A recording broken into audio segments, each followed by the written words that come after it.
Bismillahirrahmanirrahim. Assalamualaikum warahmatullahi wabarakatuh. Perkenalkan, nama saya Kiki Karlinensi dari Puskesmas Yompu Barat, Kabupaten Buton Selatan, Provinsi Sulawesi Tenggara.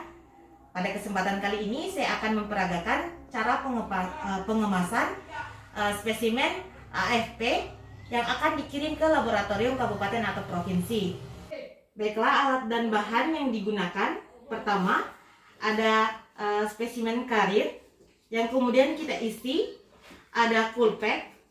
Kulpek ini kita simpan mengelilingi dari spesimen karir. Setelah itu ada spesimen dari penderita AFP. Kemudian ada pot tinja yang berulir.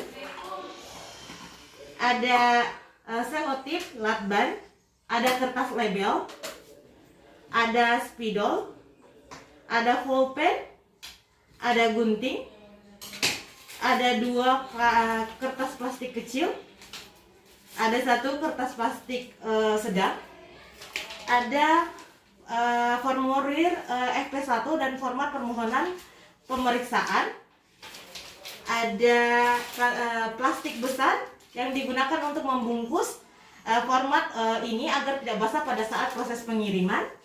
Kemudian ada pengganjal. Pengganjal ini berfungsi agar pada saat spesimen yang kita simpan ke dalam spesimen karir itu tidak bergerak pada saat proses pengiriman. Kemudian pada tabung pot tinja ini kita beri label, kemudian kita tulis nama pasiennya, kemudian jenis kelaminnya, tanggal pengambilan sampel, dan nomor EPIT-nya.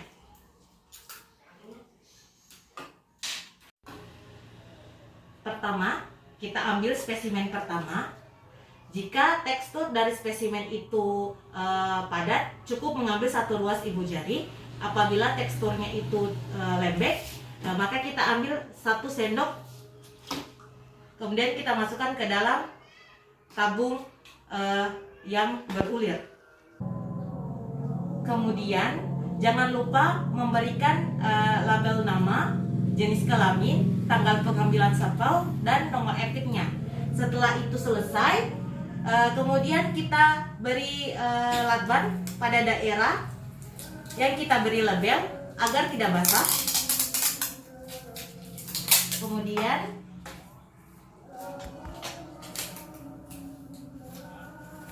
setelah itu kita lakban lagi pada daerah tutup dari tabung spesimen ini agar lebih aman.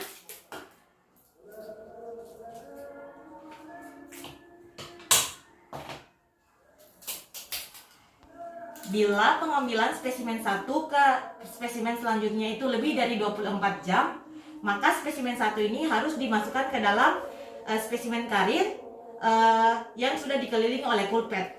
Setelah itu kita ambil spesimen kedua. Kita mengambil 1 sendok spesimen, kemudian kita masukkan ke dalam pot tinja. Kemudian kita tutup. Setelah itu jangan lupa memberi nama, jenis kelamin, tanggal pengambilan sampel, dan nomor EPIT. Kemudian kita beri selotip pada daerah yang kita label agar tidak basah pada saat proses pengiriman. Setelah itu kita beri juga selotip pada daerah tutup dari pot tinja ini agar lebih aman. Kita beri selotip.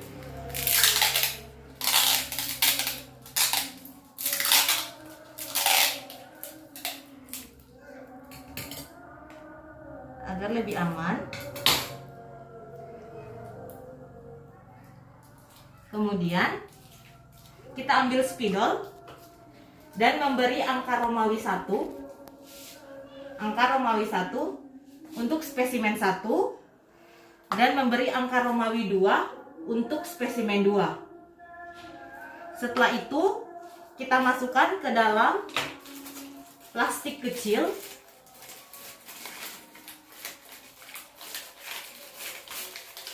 Setelah itu spesimen kedua kita masukkan ke dalam plastik kecil. Setelah itu kita masukkan atau kita satukan ke dalam satu tempat plastik besar agar pada saat proses pengiriman tidak tercecer pada saat proses pengiriman. Nah,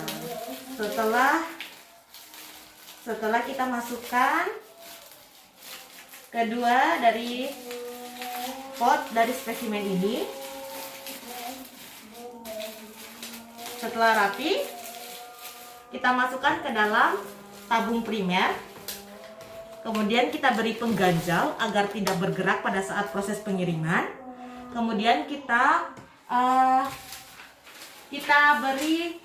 masukkan format FP1 dan format permohonan pemeriksaan yang sebelumnya kita masukkan dulu ke dalam kantong plastik agar pada saat proses pengiriman format ini tidak basah. Kemudian kita masukkan ke dalam spesimen karir. Setelah itu kita tutup rapat. Kemudian kita beri lakban di seluruh daerah dari spesimen karir agar tidak mudah tumpah pada saat proses pengiriman. Setelah rapi, kemudian tidak lupa pula kita beri label pada bagian luar dari spesimen karir yang berisi tentang nama dan jenis spesimen apa yang kita kirim. Kemudian kita beri selotip pada daerah label agar tidak basah pada saat proses pengiriman. Dan tidak pula juga beri tanda panah ke atas,